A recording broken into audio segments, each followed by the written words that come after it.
បន្តទៅទៀតនេះគឺជាវគ្គសរុបសេចក្តីខ្ញុំបាទសូមគោរពអញ្ជើញបេក្ខជនទី4នៃក្រុមបដិសេធឡើងមកខាងមុខវេទិកាសូមស្វាគមន៍ប្អូនមានពេល5នាទីសម្រាប់សរុបសេចក្តីនិងផ្ដល់ជាដំណោះស្រាយឬជាអនុសាសន៍ផ្សេងភាពជោគជ័យពិតប្រាកដការចេញពីជំនាញរឹងជាមូលដ្ឋានគុណធម៌និងភាពស្មោះត្រង់ការខិតខំប្រឹងប្រែងនិងសុខុមាលភាពនិងឱកាសបើយុវជនគិតតែពីជំនាញនៅសតវត្សទី21សួរថាតើអនាគតយុវជននឹងខ្លាចទៅជាយ៉ាងណាទៅអង្គវេទិកាទាំងមូលជាកិច្ចបន្ទាប់នាងខ្ញុំកំវរនីជាអ្នកសរុបសេចក្តីនៃក្រុមបដិសេធសូមក្រាបថ្វាយបង្គំដល់បដិជគុណគ្រប់ព្រះអង្គសូមគោរពដល់ប្រធានគណៈអធិបតីគណៈកម្មការនិងអង្គវេទិកាទាំងមូលជាទីគោរពនិងមិត្តក្រុមស្របជាទីរាប់អានในขณะពេលនេះអនុញ្ញាតឲ្យរូបនេះខ្ញុំធ្វើការបូកសរុបបញ្ចប់សេចក្តីសម្រួចអត្ថន័យបង្រួមខ្លឹមសារដើម្បីសរបញ្ជាក់ច្បាស់យ៉ាងច្បាស់ថាជំនាញនៅសតវត្សទី21មិនមែនជាកត្តាចម្បងនៅក្នុងភាពជោគជ័យនៅក្នុងជីវិតនោះទេដែលគ្រប់យ៉ាងបានពណ៌នានៅក្នុងតលហេកទាំង3នៃក្រុមបដិសេធរបស់រូបនាងខ្ញុំ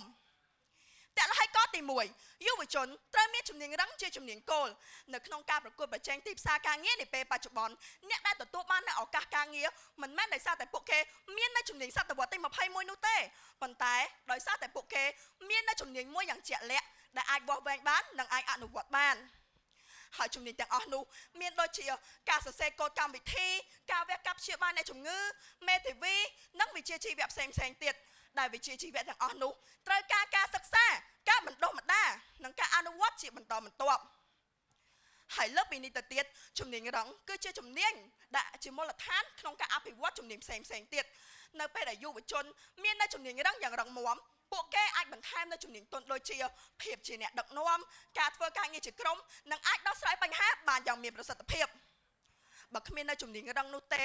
នោះជំនាញទន់ឬជំនាញសតវត្សទី21ក៏មិនអាចឈរជើងបានយ៉ាងរឹងមាំដោយខ្លួនឯងបានដែរដូច្នេះហើយជំនាញរឹងគឺជាមូលដ្ឋានជាស្នូលនិងជាគ្រឹះដើម្បីនាំមកនូវភាពជោគជ័យនៅក្នុងជីវិតតលហេកទី2យុវជនត្រូវមានគុណធម៌និងភាពស្មោះត្រង់ជាសំខាន់គុណធម៌និងភាពស្មោះត្រង់ជាកត្តាដែលនាំមកនូវភាពជោគជ័យយ៉ាងយូរអង្វែងមនុស្សអាចនៅមានជំនាញខ្ពស់តែបើខ្វះសិលធម៌ខ្វះការទទួលខុសត្រូវនិងភាពស្មោះត្រង់នោះភាពជោគជ័យក៏មិនអាចបន្តបានយូរអង្វែងផងដែរ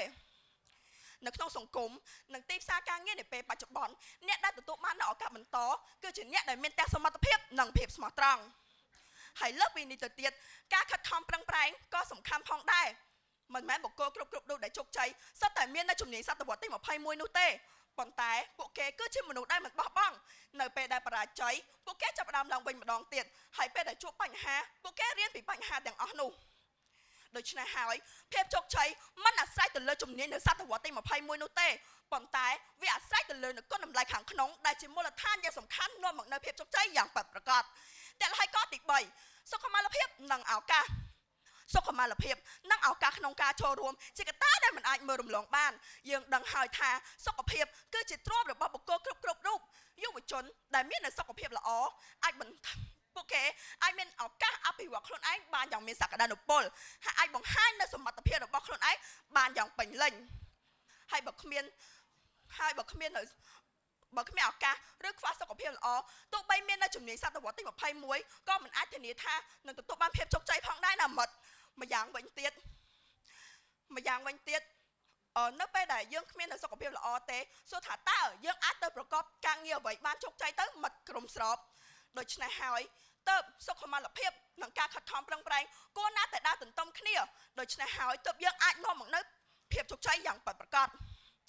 សរុបមកជំនាញនៅសតវត្សទី21អាចបន្ថែមទៅលើសមត្ថភាពរបស់យើងប៉ុន្តែជំនាញរឹងដែលជាជំនាញគោលគុណធម៌និងភាពស្មោះត្រង់ការខិតខំប្រឹងប្រែងសុខុមាលភាពនិងឱកាសទៅវិញទេទើបជាកត្តាចម្បងយ៉ាងសំខាន់នៅក្នុងភាពជោគជ័យនៅក្នុងជីវិតជាចុងក្រោយនាងខ្ញុំមានសំណងពរចំនួន3ដើម្បីជាជំនួយជួយដល់យុវជននៅក្នុងការជ្រើសរើសទិសដៅជីវិតរបស់ពួកគេទី1ចូលយុវជនគិតគូរពីជំនាញរឹងជាមូលដ្ឋានទី2ចូលយុវជនខិតខំប្រឹងប្រែងធ្វើកិច្ចការងារប្រកបដោយគុណធម៌សិលធម៌ភាពស្មោះត្រង់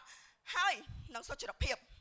ទី3សូមសំណូមពរដល់រាជរដ្ឋាភិបាលយកចិត្តទុកដាក់ផ្ដល់នូវឱកាសការងារដល់យុវជនដើម្បីឲ្យពួកគេទទួលបាននូវផ្លូវឈានទៅរកភាពជោគជ័យជាចុងក្រោយក្រុមបដិសេធយើងខ្ញុំនៅតែប្រកាន់នគរចំហឆយយ៉ាងរឹងមាំបដិសេធទៅលើប្រធានបទខាងលើនេះសូមអរព្រះគុណនិងសូមអរគុណ សូមអរគុណបន្តទៅទៀតនេះខ្ញុំបានសូមអញ្ជើញបេក្ខជនទី4នៃក្រុមស្របឡើងមកខាងមុខវេទិកាសូមស្វាគមន៍ប្អូនមានពេល5នាទីសម្រាប់សរុបសេចក្តីនិងផ្ដល់ជាដំណោះស្រាយឬអនុសាសន៍ផ្សេងការរៀនពីបញ្ហានេះហើយជាជំនាញសតវត្សទី21ណាមិត្តក្រុមបដិសេធ1យុវជន2យុវជន3យុវជនចុះឯណាទៅអ្នកដែលមិនមែនជាយុវជនតើពួកគាត់មិនត្រូវការប្រើប្រាស់នៅជំនាញសតវត្សទី21ទេឬអង្គវេទិកាទាំងមូលជាបឋមនាងខ្ញុំសូមគោរពគណៈអធិបតីគណៈកម្មការនិងអង្គវេទិកាទាំងមូលជាទីគោរពហើយក៏សូមសួស្តីទៅកាន់មិត្តក្រុមបដិសេធជាទីរាប់អាននាងខ្ញុំឈ្មោះចេជ្ជជីលៀបជាអ្នកសរុបសេចក្តីសូមឡើងមកធ្វើការបកសរុបសេចក្តីនិងបន្ថែមអត្ថន័យនៃប្រធានបទខាងលើឲ្យកាន់តែស៊ីជម្រៅនិងក្បោះក្បាយថែមមួយកម្រិតទៀតអង្គវេទិកាទាំងមូលជាទីគោរពពិតណាស់ភាពជោគជ័យក្នុងជីវិតពិតប្រាកដមិនមែនមានត្រឹមតែការសិក្សាប៉ុណ្ណោះទេតែវារួមបញ្ចូលទាំងកត្តាការងារគ្រួសារនិងសុខភាពដែលទាមទារនូវការបន្សាំខ្លួនការមានម្ចាស់ការលើជីវិតនិងការដោះស្រាយនូវបញ្ហាប្រឈមជាប្រចាំហើយពិតណាស់ដើម្បីឆ្លើយតបនឹងតម្រូវការជីវិតបែបនេះយើងមិនអាចមើលរំលងបាននៅជំនាញសតវត្សទី21ដែលបានបែងចែកចេញជា3កត្តាធំៗរួមមានជំនាញសិក្សាជំនាញអក្ខរកម្មនិងបំណិនជីវិតហើយពិតណាស់ដោយផ្អែកលើភាពសំខាន់នៃជំនាញនេះហើយបានជាក្រុមយើងខ្ញុំសម្រេចចិត្តលើកយកនៅទលហិកចំនួន3ឡើងមកបកស្រាយខណៈពេលនេះអនុញ្ញាតឲ្យរូបនាងខ្ញុំបកស្រាយឡើងវិញនៅទលហិកទី1ការឆ្លើយតបនឹងសង្គមសេដ្ឋកិច្ច Digital ក្នុងពិភពលោកដែលប្រែប្រួលលឿនដូចសពថ្ងៃយើងទាំងអស់គ្នាត្រូវមាននៅការត្រិះរិះពិចារណាការដោះស្រាយបញ្ហាការសហការនិងការច្នៃប្រឌិតបើគ្មានជំនាញទាំងនេះទេនោះយើងក៏មិនអាចឆ្លើយតបនឹងតម្រូវការការងារនិងការច្នៃប្រឌិតខ្ពស់បានដែរជាផតាំងសំបីតែក្នុងស្ថាប័នសិក្សាការធ្វើការលក់ដូរក៏មិនអាចខ្វះបាននឹងការសហការនិងការប្រស្រ័យទាក់ទងគ្នាព្រោះវាជាមូលដ្ឋានសំខាន់នៅក្នុងសង្គមទលហិកទី2ការស្វែងយល់អំពីការផ្សព្វផ្សាយព័ត៌មាននិងបច្ចេកវិទ្យាដោយដែលមិត្តនាងខ្ញុំបានរៀបរាប់យ៉ាងក្បោះក្បាយក្នុងទលហិកទី2ដូច្នេះដែរបច្ចុប្បន្នយើងត្រូវមាននៅសមត្ថភាពក្នុងការប្រើបច្ចេកវិទ្យាឲ្យចំគោលដៅនិងប្រើវាជាឈ្នាន់សម្រាប់បង្កើតឱកាសដើម្បីទាញយកផលប្រយោជន៍ពីការស្រាវជ្រាវការសិក្សាតាមបែបបច្ចេកវិទ្យានិងអនុវត្តសមត្ថភាពខ្លួនឯងឲ្យទាន់នឹងសង្គមម្យ៉ាងទៀតយុវជនក៏ត្រូវមាននៅបំណិនអក្ខរកម្មព័ត៌មានដើម្បីជាវិភាគចេះចម្រាញ់ព័ត៌មាននិងអាចមើលធ្លុះពីបំណងពិតនៃព័ត៌មានដែលយើងទទួលបានកុំឲ្យងាយរងគ្រោះដោយសារព័ត៌មានคล้ายៗឬការឃោសនាបោកប្រាស់ក្នុងពិភពអ៊ីនធឺណិតអង្គវេទិកាទាំងមូលជាទីគោរពតើអ្នកណាខ្លះដែលមិនប្រើប្រាស់បច្ចេកវិទ្យាទលហិកទី3ការបណ្ដុះបណ្ដាលយុវជនទទួលបាននូវជំនាញបំណិនជីវិតភាពជោគជ័យក្នុងជីវិតពិតប្រាកដមិនមែនគិតត្រឹមតែសញ្ញាបត្រនោះទេតែយើងគិតពីសមត្ថភាពក្នុងការរស់នៅនិងការដឹកនាំអ្នកដទៃតាមរយៈការធ្វើការស្ម័គ្រចិត្តនិងការកសាងទំនាក់ទំនងយុវជននឹងទទួលបាននូវភាពជាអ្នកដឹកនាំនិងជំនាញសង្គមតែផ្ទុយទៅវិញបើយើងក្រឡេកមើលទៅមនុស្សដែលមានតែទ្រឹស្ដីតែអត្តចរិតបែរជារស់នៅជាមួយគេមិនចោលសម្រងនឹងខ្វះភាពបត់បែននោះហើយទៅជាមនុស្សដែលបរាជ័យពិតក្នុងជីវិតជាក់ស្ដែងតួយ៉ាងក្រោមការផ្ដួចផ្ដើមរបស់ឯកបណ្ឌិតសភាចាហងជួនអរុនលោកបានរៀបចំឡើងនៅកម្មវិធីយុវជន21ក្នុងគោលបំណងអភិវឌ្ឍសមត្ថភាពនិងជំរុញយុវជនកម្ពុជានៅក្នុងសតវត្សទី21ឲ្យមាននៅជំនាញបំណិនប្រចាំជីវិតនិងជាពិសេសជំរុញឲ្យយុវជនកម្ពុជាចេះទាញយកអត្ថប្រយោជន៍និងប្រើប្រាស់បច្ចេកវិទ្យាហើយកាលពីឆ្នាំ2024-2025ទៅនេះនិស្សិតសាកលវិទ្យាល័យ Belting អន្តរជាតិរបស់យើងក៏បានចូលរួមនៅកម្មវិធីយុវជន21ហើយថែមទាំងទទួលបាននូវលទ្ធផលល្អទៀតផងដូច្នេះសរុបមកវិញជំនាញសតវត្សទី21ពិតជាចាំបាច់ហើយជាផ្នែកមួយយ៉ាងធំនៃភាពជោគជ័យក្នុងជីវិតព្រោះថាដើម្បីជោគជ័យទាមទារនូវការសហការភាពបត់បែនការចេះប្រើប្រាស់នៅបច្ចេកវិទ្យានិងព័ត៌មានបើយើងគ្មាននៅភាពបត់បែនគ្មានការសហការគ្មានការគិតពិចារណាសូម្បីកុំថាឡើយភាពជោគជ័យសូម្បីតែសិលធម៌ក៏មិនអាចរក្សាបានផងអង្គវេទិកាទាំងមូលហើយអ្វីដែលក្រុមយើងយ៉ាងណាមិញអ្វីដែលក្រុមយើងចង់បានបំផុតពីការជជែកនឹងដល់នៅថ្ងៃនេះក៏មិនមែនត្រឹមតែជាលទ្ធផលឆ្នះចាញ់ប៉ុណ្ណោះទេតែយើងចង់បង្ហាញទៅអង្គវេទិកាទាំងមូលថាជំនាញសតវត្សទី21ពិតជាមានសារៈសំខាន់ក្នុងការឈានទៅរកភាពជោគជ័យហើយដូច្នេះនេះអាចសូមបញ្ជាក់បានថាជំនាញសតវត្សទី21ពិតជាចាំបាច់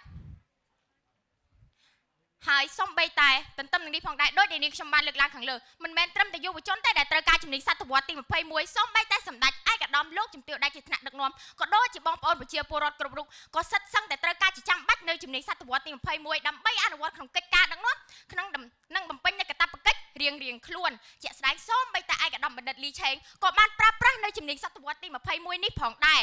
ដូច្នេះសរុបមកវិញដោយផ្អែកលើស្មារតីនេះនាងខ្ញុំសូមអំពាវនាវដល់យុវជននិងសាធារណជនទាំងអស់កុំឲ្យវាស់វែងភាពជោគជ័យត្រឹមពិន្ទុឬសញ្ញាបត្រប៉ុន្តែវាស់វែងតាមរយៈសមត្ថភាពគិត បំណិនជីវិតនិងទំនួលខុសត្រូវក្នុងសង្គមហើយសូមអភិវឌ្ឍសមត្ថភាពខ្លួនឯងជាបន្តបន្ទាប់ទាំងចំណេះដឹងនិងជាពិសេសគឺជំនាញសតវត្សទី21ទាំងការគិតទំនួលខុសត្រូវនិងការបត់បែនក៏ដូចជាការប្រើប្រាស់បច្ចេកវិទ្យាដោយទំនួលខុសត្រូវសូមគោរពអរគុណនិងសូមអរគុណ